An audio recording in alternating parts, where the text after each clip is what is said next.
Mamadi égale malheur. Ok. Le son est bon. Merci beaucoup. Djibril Hori Dima, salut frère Tola. Comme fort. Merci beaucoup. Sidi Mohamed Diallo, Lelouma, Misal Minima. L'écoute est bonne. Ok. Mago Diallo depuis Ziguinchor, Misal Minima. Enfin, Menda de Sayalati Noir Gongolnou. Ziguinchor, Sénégal. Ok. Biro Bari. Bonsoir à vous aussi. Oyi odo ko préfet on sigiri ni kako gouverneur on sigiri. Ndare jungo mako ngonko nyande inondation on ni o yi tatouage on don ka jungo mako. On anditi non o ko o hendi no kuafi paikun e salle d'examen kankan misiki ko yegiti des ko kankan isko sigiri. O kuafi paikun o fembi kun hore nden o jetti mekeke. O meki hore makko nden. Fiba yongi no wadi coiffure kanudo. Ndare non do garde corps makko ngo yinjuburu ndo wadi ndum ko cupurtaro yindo wadi ndum. Ndaron kanyum kadi jungo makko ngon entre coiffure et tatouage ko ndum ngadi do buri hulbinade. Ko dum CNRD famina qui sont des gens de vertu, be la vertu. Manipulation mabone wadde on non helta hore mabbe. Nyande me waduno o poste ko battane katawata kon. Journaliste mai mo tawata minani wo ko fi moins 2 millions woni ko wari mo. Ordonnance makko on e fi nyawndegol makko on ko moins 2 millions. Ko do be yimmi be wadi manipulation jamao be famini be yidi pression be élevioya à l'ordre national de mérite à titre posthume be inni be ngure makko nden kanyum kadi o golliya o ma yo wawa rebde suudu. Be inni be ngure makko nden ko yo jonni suudu. Pendant ce temps, Habib Marwan, peingo makko so weekend o ha firti, no mari bitto nawnudo. Firti o bobo do tawi ko journaliste be ben jonindirta juude o bobo do fembe. Ko mediaji jelu naba do chômage. Film, joma, espace, adafo, ido tatino. Donc andi ko journaliste be jelo naba e hege. CNRD non famina na ndo wonde may be yurme. Billoba babe mako fatike mo kakaso funike menge CNRD jogi ke mo kakaso ayumo mako fatike fewndo do ni kanyum kadi il est porté disparu d'après kanko be wi kon si taybe no yurme hado be walla be do no be yaltira yaasi nimaga koy hotel o yawno ko don be yebe nangimo oya honno kuyate jeli man kuyate o mo sigirion o wadi hay video o jeeji mo kanko maladi dugula o jeeji mo agasi dum hadali be invite mo be famini wo ko fi nanto ndirgol makko be jetti be sokoymo fi bay tungi mo wacci alpha lannari president Aliou Ba gollale gouvernement wadata live ji sak inne ni goddo e live o wadali détournement fus fopino andi president Aliou Ba ko no neori president Aliou Ba no fokkiti sarlon nanga naba kasongo tawata fuso wada charge wondi fenande jetta inventa hore makko hande do ko kasongo duubi didi wada hore makko casier judiciaire makko on tuni nama si CNRD ko gonga ino yurme ko gonga be nundi ko no tawiri be do fo place mabbe on kaka kaso naka yasi pendant ce temps ko be mediocre be do be on e wadde promotion ji muru CNRD na wi no yahani yimbe wombe Libi fi artirgol be yehi Tunisie artiri yimbe ono wonnobe wadde ngi manipulation yonto ma immo yanana men fewno me woli fi ko likkun avion do onto wondo ngande do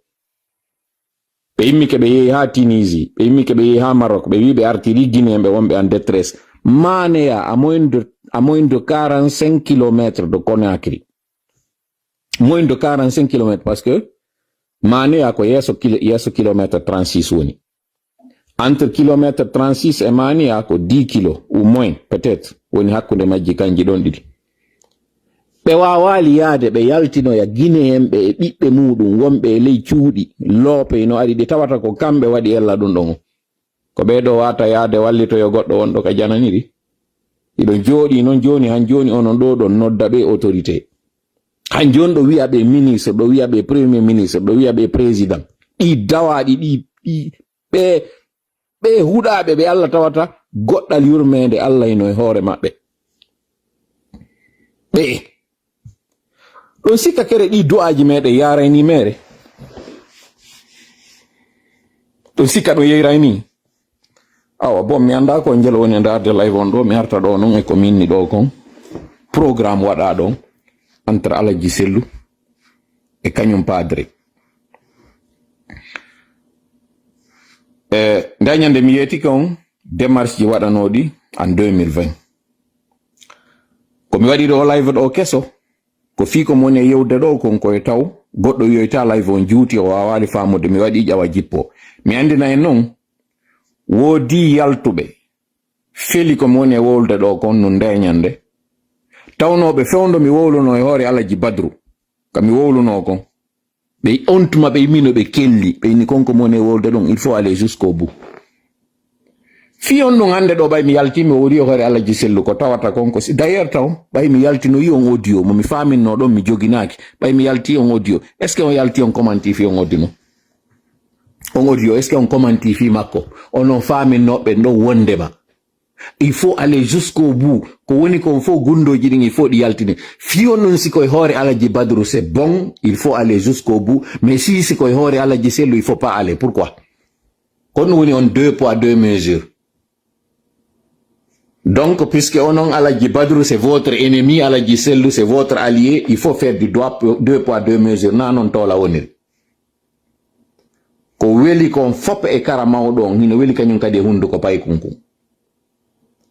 c'est bon si miɗo wadde révélation ji ko woni e feƴƴude palais Mamet 5 mi ukka yite maɓɓe mais c'est pas bon tuma mi woni e wowlde no ñollu wongu ngun hakkundeji meɗen c'est ça vous vous trompez aw ko ɗon noon faljo ɗon mi yetike on sengo ka bonki mi ala siɗɗo sengo ka bonki mi ala allié si hewti kañum kadi fi haqqe neɗɗo mi ala ɗon kadi ennemi si haqqe maɗa on yanama tun e muɗum mimmantomo 2020 ɗo qu'est-ce qui s'est passé ɗum ɗon on andi 2021 ɓay coup d'état on waɗi padre oyno no ñamata oyno démissionnata ɓe inni o heɓata télé ka woni ton ɓe privi mo téléphone ɗum ɗon no gasa on humpitike ko no feƴƴirno ha coup d'état on waɗa hoore makko ɗum ɗon mi yiltitoytoy ɗum ɗon dans notre live ɓay yeehi ha coordination on ari négocie fi yo laamu ngu jonnitemo jentite no moƴƴa ko moni e wolde ɗo ko mi jeeji on jentorollan hakkil par ce que ko révélation ji mi woni o wadde mi waɗi no ɗigoy kadi ari mi arta kadi e majji fayin pour preuve non mi yeeti noon miɗo jogii ɗo audio ñande moman on hewti o kañum kadi mi balance o e mo si Allah jaɓi enregistranoɗo yewtere wonnode e feƴƴude hakkunde on délégation coordination mandeng arno ɗum juste après le coup d'état ɓe ari ɓe jeejani padre fiyo laamu ngun wota mamadi waɗu ɗum ɗo wota o hersimmo ɓe jentitiɓe ha ɓe gayni mi yiltito e ko mowluno fi yuɓɓindirgol ɓay ɓe gayni yewtude ɓe inni wota hersin o ko leader jo meɗen ni lanɗo waɗetake ɗum ɗo fof hino satti yo taw ɓe hino piiridude e makko ɓe dartike mo ɗo laamu ngun ha hewtiɗo yo taw ko enen goɗɗo e meɗen arata waɗanamo ɗum ɗo mandengon ala ko yete jamfa mandeng yiɗa ko yete kon hersinede maladi dugula jentiti ha acci ɓe gayni ɓay ɓe gayni o landi ɓe piiji tati o inni koko wowɗon ɗo fof innuɗon himiɗo hersinde o hakkunde ko tawata ko min ɓiɗɗo makko mbay on wi ko mi ɓiɗɗo makko ko mi arata mi hersinamo ɗo koye nder o diogo wona e wowlede e ko wowɗo kadi manin kam moƴƴa firanin mi yewtere ndeg miɗo joginde ɗo goy no mi wiri noon wo hakkunde ko tawata kon ko min mi hersintamo ɗo e ka jananogo arta hersinamo ko on ɗum ɓurani on ɓe fanki ɗon ɗon ɓe jabaki wo on fop hiɗon manditi ko feƴƴuno kon en 1985 son jabaki ko komi landi ɗo kon komboye moɗon yiɗi ko heɓuno kon mande gon en 1985 fewndo coup d'état cara on esuwuno komboye moɗon yiɗi yo ɗum hande kadi rewto e hoore meɗen par ce que ka yewtere moɗo on wi'i ko président Alpha ari fittani en ɗin gonɗi ko kanko ari jonniti en teddungal sa yi hande ɗo ɗe wawde wadde ko onɗen wadde on wi ko kanko woni ko waɗani en ɗum komboye moɗon ɓe arɓe ɗo landiti yo jonniti e laamo komboye moɗon yiɗi konko waɗuno 85 yo wattitu ɓinni ɗon hay goto o inni komi arti on landade kon on jabaki kono en fopiɗen andi wondema min komi waɗata ɗo kon hino ɓuri idi ko tawata ko janano go hersinta ɗum ɗon on jaabaki kono en fof iɗen andi kon ɗoni jaababuye mon o ɗo on jaabike on wi'i wondema goto e mon faalaka ɗum o inni miɗo mari landal tammal ngal mi landoto on dernier ngal yomi ƴettu ngu laamu ɗo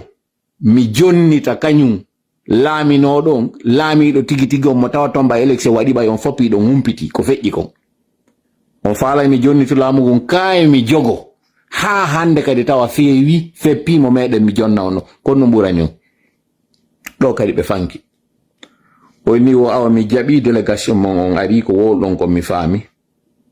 kono konko wonɗon e wiide ɗon mi wata wadde ko min immani ɗo ko fi préservugol intérêt manden ngon mi fodi on ɗo noon piiji ɗi landi ɗon ɗin wondema président alpha hersintaki wondema président alpha waɗetake prisonnier wondema président alpha o hettay teddungal makko ngal tawata ko ngal woni ko faala ɗon seede on min hoytinanay mo gibi ɗo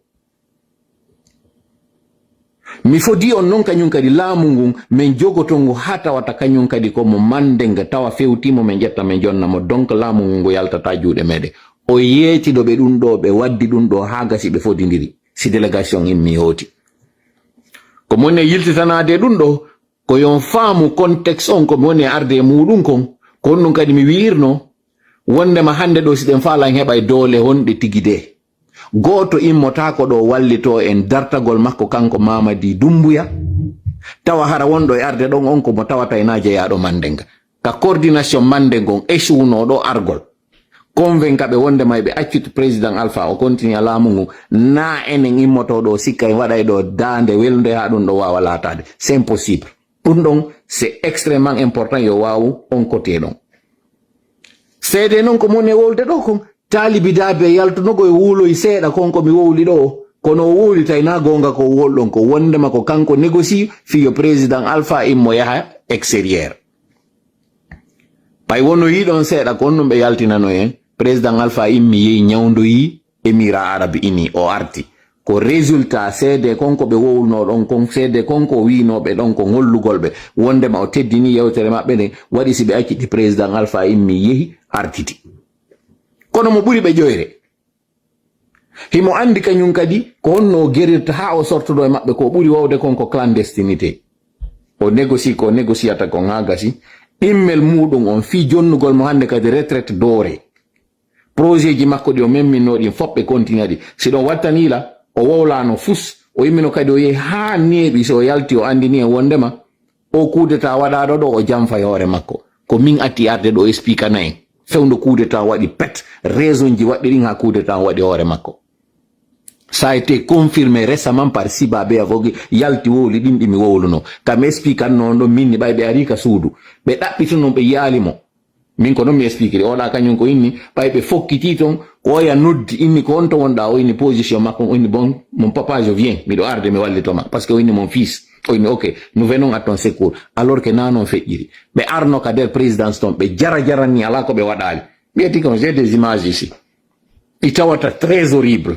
waraɓe nder ton so yino ayna e boucherie ko ɗum yimɓe ka yaltuno ɗo ini woyna kudeta waɗi wo ko arrangement minni so yino carnage waɗɗon ton so yiwno boucherie waɗno ɗon daññande ka pale ton ko ɗon andoto wonde may na ɗuma waɗa kono CNRD tellement que tawi wawi dolude en ka manipulation maɓɓe ɓe saññir cenɗe ɗen ɗiɗi non ñande ɓe waɗi kudeta on ɓe famini ko kudeta waɗaɗo fi enen tawɓe ɓe laamu ngun ko enen jaɓta ɓe yeeti délégation arɗon wondema konko mi waɗi ɗon ko fi mon ko marangol on ɓe wawi trompude cenɗe ɗen ɗiɗi non wattane no yila kumparti on ko moni e wolde ɗon ka ɓe wawi trompude ɗiɗo non finalement noon fi waɗoygol ko ɓe faala kon président alpha ɓay wawi négociude hotugol ngol joni wayiwa so jaɓi awa d' accord joni mi accidi on e laamu ngun continue pour surtout wata waɗu hoore an miɗo yaade mi jonnete accord ji koko wonɗo yiide ɗo ko ɓe inni ɗo o projet de constitution ka ɓe wi poursuite waɗata contre les anciens présidents ɗum ɗo no tawa ɓe convainciri coordination mande ngo wondema kanko président nafi kanko Mamadi Goy ɗum ɗo wona waɗanede ɗum ɗo ko wona waɗanede ko fi kala innaɓe ko ancien président fiyo ɓeɗo fof suteno par ce que onon han joni o wawa yiide ko on ɗum waɗi si senerdi no fonsude hande ɗo e koko ɓe waɗe ɗo parce que ɓe hoolike ɓe hoɗɗike kala innaɗo ko ancien président hande kadi ralike ɓe Sékouba Konaté ralike no président Dadis ralike eɓe sikkuno kañum kadi ɓe wawi padre noon so yi hande ɗo miɗo wowlude on projet mum inni on ɗo fi mum mo tawata ɓe déformi andugol contexte fewjiɗo on ton min mi immike ɗo mi waɗi tourné pour aller rencontrer chacun d'entre eux padre ɓa yewtidama e hoore e muɗum ko ati andindelan taw ɓay o jonnama téléphone première action mo ati wadde on ko humpodirgol e Alaji Sellu on ɗum o wi Alaji Sellu o inni a Sellu fais attention e ko wonɗa kon o coup d'état waɗi kono o coup d'état ko premier coup d'état waɗɗon e hoore an wonɗa yiide ɗo ya un deuxième coup d'état waɗo on ɗon non deuxième coup d'état il c'est là le coup d'état le plus long et un coup d'état non ça va être un coup d'état contre toi et contre tous tes alliés président Alpha Condé yetino ɗum Alaji Sellu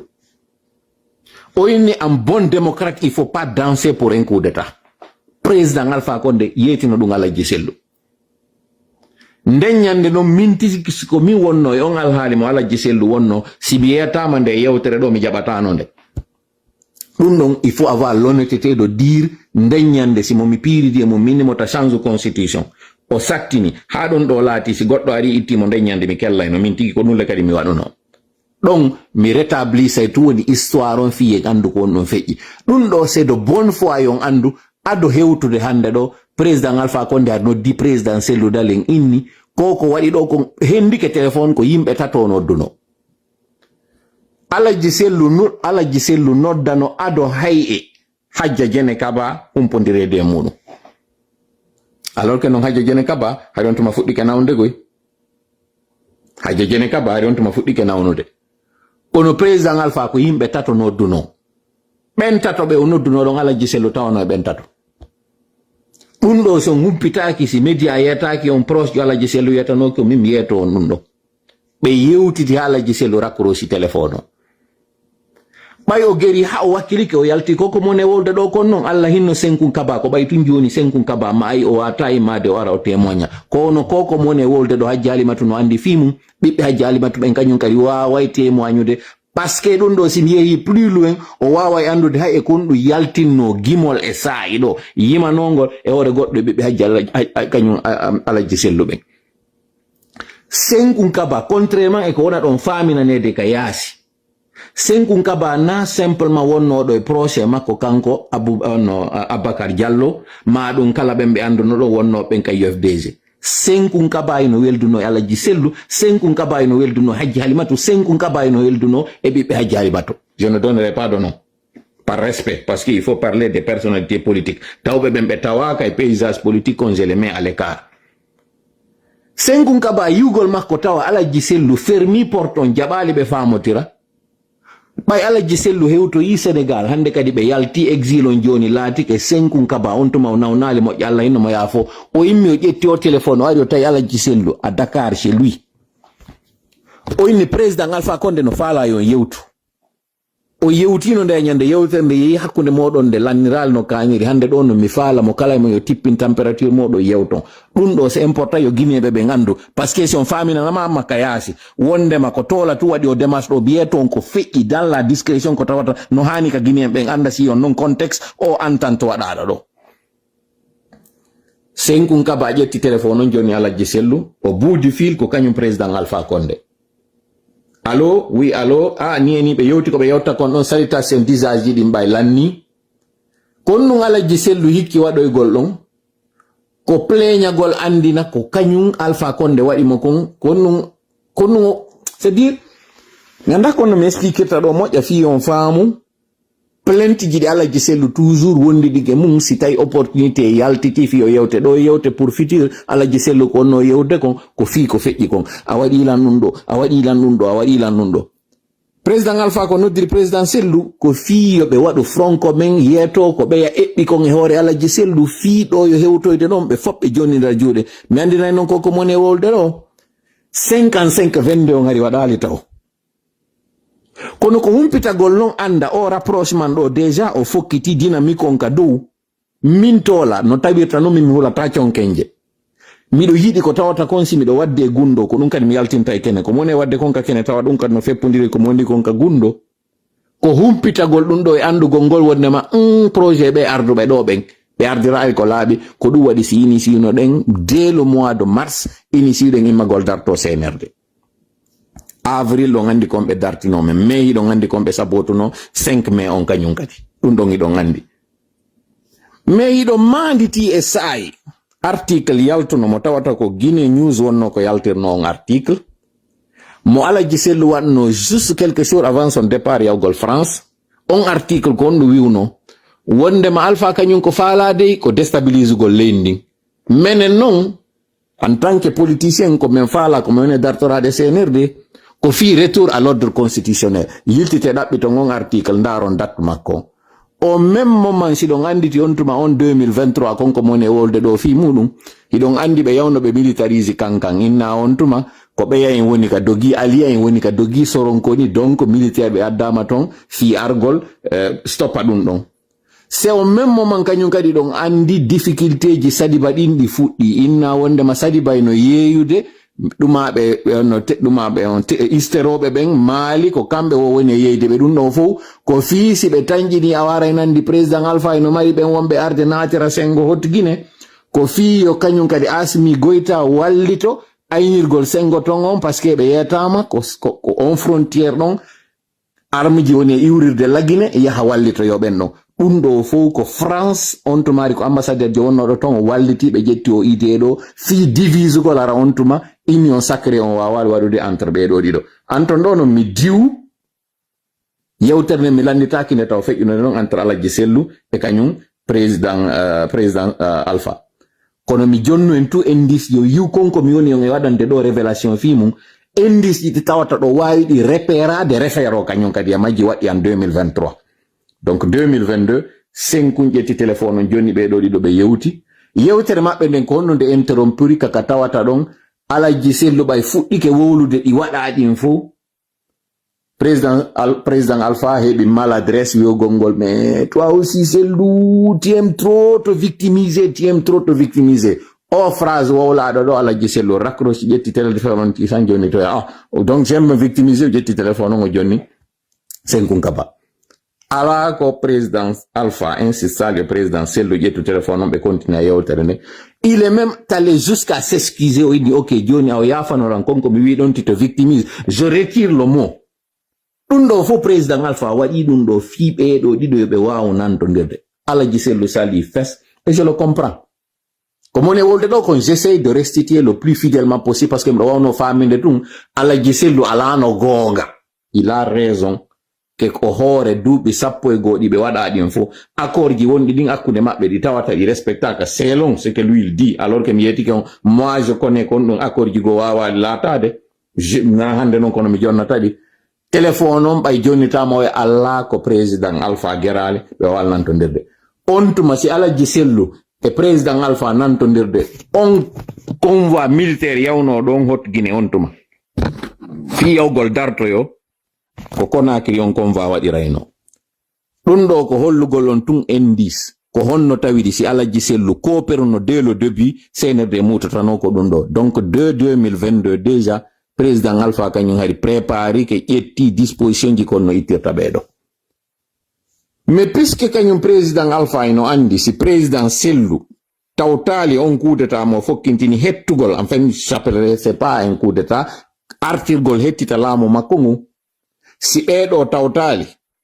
haray wona difficulté mum kanko tigi o tawi ko risque o continual konko wonno wadde ɗo ɗum ɗo c'est important yo jama on andu on mesure mo kañum Alpha waɗuno on tuma mo tawata Alaji Sellu accompagnal mo c'est pas grave ko waɗi kon ino waɗi c'était pas facile innugol hoore to ɗum ɗo la on était en 2022 2023 ari hiɗon andi 2023 après déboire ji ɗi kañum Sadiba heɓuno ɗum ha Sadiba hande kadi raɗa ɓay Sadiba raɗama yaltinoyama Sadiba kañum tayi andi ɓe arɓe ɗo ɓe ardirani no laaɓiri mi waɗaɗa en ɗo noon pause Sadiba contrairement e ko tawno o yi ko feƴƴuno kon ka suudu Alaji Sellu Sadiba était le plus sincère hakkunde maɓɓe kamɓe les 5 têtes CNRD on Sadiba était le plus sincère. Yiltite entrevue de Sadiba jidin. On nanata Sadiba ino nodda no Mamadi Doumbouya, président de la République, ko président de la transition oyeno, kanko Mamadi Doumbouya. Certes ko kanko utilisano fewndo, FNDC yawno wadi tourné muɗum on arti. Ko kanko utilisano fi wiugol ɓe yoɓe waɗu dissolution. FNDC on kamɓe kadi ɓe tawe e gouvernement on si ɓe naata e condition on. Si ɓe naata ɓe tawe kamɓe kadi e nder on gouvernement wona ɗo e waɗede, ɓe waɗa e dissolution FNDC on, ɓe wallina hande kadi lutton, ɓe wallito ɗuma on transition on. Ɗum ɗo ko mone wolde ɗo kon. Responsable ɓe wonɓe FNDC si yalti wowli, iɓe andi ɗum ɗo kamɓe tigi ɓay ɓe menacama on tuma ɓe yiɓe waɗata ɗum ɗo divorce on hakkunde maɓɓe ko ɗo fuɗɗi nde yewtere ko mone wolde. Je vous dis, je me réfère et je me repère ko mone wolde kon. Et je mets au défi ko mone wolde kon. Yo goɗɗo yaltu dola de contraire de ce que je suis en train de dire. Mi jonni no dañande défi tawmo plus de 2 semaines on défi ɗon expiri mais ɓaari goɗɗo yaltuɗo ɗumani. Frère Sadio la même chose, je lui avais donné le défi. Fino wata mi perdo mi yiltitoy to Frère Sadio e nuisance mo woni wadde on hande ɗo émission GTV1. Mi continue a yewtere nde. Sadiba on mo yiwno ɗon ari ka suudu ino armori no ɗon. Interprétation mo heɓuno ɗen on enen ke wondema ko ari tippinirmo ndeññande ka suudu non armé jusqu'aux dents ko fi Alaji Sello, c'est pas vrai. Ko addirnomo non ndeññande ko parce que ari humpitike groupement de force spéciale on hino décidi ari si ɓe arino ɓe tawino ton ndeññande civil jo ɓe waɗaynomo ndeññande tana si Alaji Sello ndeññande force no situation o ma hara guine ɗuma ɓe militant ɓe immino ari sentiri suudu ndum wi Alaji Sello yaltata Mamadi e Idi Amin e Bala en ari décidi ndeññande ɓe ara ɓe tippo ɓe waɗa carnage kanko non Sadiba Allah inno mo yaafo ko arirno non ndeññande armé ko contre ɗimmoɓe makko ɓen soriɓe ɓen wonno ɓen tawde ndeññande ɓe wii si ɓe yino ndeññande civil ɓe fellayno kanko ko ɓen o armanino ndeññande waɗe non question de logique ko moni e wolde ɗo kon. Alaji Sello andiraka finkari suudu Alaji Sello ndo na kam militaire na bunker na poudrière na kadi koloma maɗum bambeto en tout cas naratoma ndu suudu woni sakko inne militant ɓe maɓɓe hareno takko ɗon jogiiɓe lasperji ma jogiiɓe kaaje kono wawi ɗon faamude ndeññande Sadiba ari ɗon himo waɗi hay gilet mo tawata kure hino e makko kono wawi ɗon faamude ɗum si hara ko fi Alaji Sello tun kaɓe woni ɗon dixin ɗon ndu suudu maɓɓe tawndu hina ratoma ndu woni sakko inne militant ɓe maɓɓe no takko ɗon kono tawi Sadiba ndeññande ɓornoto no ɗon ara en fop en wawano en faamude ɗum en interprétuno ɗum ɗon maal wiwɗen ko Alaji Sello ari o tipporani noon ndeññande armé jusqu'aux dents naafi Alaji Sello arno tippi ɗum ɗo fof c'est l'histoire mi woni rétablisude andingol ngol coulisse ji ko feƴƴi kon par ce que on jogaki la même information min tigi har mi jogaki ɗi information ji il a fallu du temps et des révélations fi yo mi wawa andude joni noon ɓe innayi si seede ala hakkil yo ñaaw Sadiba ka yawno hayi o andi ɗimmoɓe makko ɓen hina nunɗal ɓe waɗi divorce on waɗi hakkunde maɓɓe kanko non contrairement aux autres o wawno humpodirde président Alpha o excuse président Alpha wondema ko ɓe faminno ko ɓe waɗiri coup d'état o tawi kanko ina ɗum ɗon hande kadi lui il avait eu le temps de s'excuser auprès du président Alpha Condé a dow mayde woɓɓe inni ɓe yiidi min mi wata yewde fi ɗum ɗon ɓe yiidali kam min yer ko mi andi kon ɓe yiidali par ce que o yahino Cuba o yahino no Turquie ɗum ɗon mi jogaki seede ɗum ɗon ko indiscrétion ji wi'i ɓe yiidi je me demande noon ko onno ɓe ɗiɗi ɗo wawiri yiidirde par ce que Allah hinno Sadiba Coulibaly si déplacé no ko yeyino ton Turquie passeport makko ɓe wawa andirde o yeehi ton mi yaali kadi pays mo ɓe yahino ɓe fotta toujours e tirke ko ɓe andi o immike kanko Sadiba o ari Maroc ko Maroc ɗon o wonno haasi o ƴettoyno décision makko o ara e laggine ɗum ɗo c'est important yo jama o wawa famude ɗum ɗo donc ngi ping pong wi waɗu ngiɗo fof hakkunde maɓɓe yahoy noon ha rapprochement on non joni ɓay waɗi idée yo taw RPG déplace to no fewndo inna joni alliance on ino wadde hakkundeji maɓɓe union sacré on miɗo tawa e ɓen propose noɓe wondema dans un premier temps militant ɓe e sympathisant ɓe UFDG sabu ko ɓe heɓi kon fof pendant 11 ans yo taw rapprochement o waɗete tawa ko UFDG déplace to yaka siège RPG kañum ɓe salanoki ɗum ɗo ɓe immino kamɓe ɓe ari ka siège UFDG hiɗon anditi ɗum ɗo ka waɗno c'était au courant de 2022 min mi critique no ɗum ka réseaux sociaux ji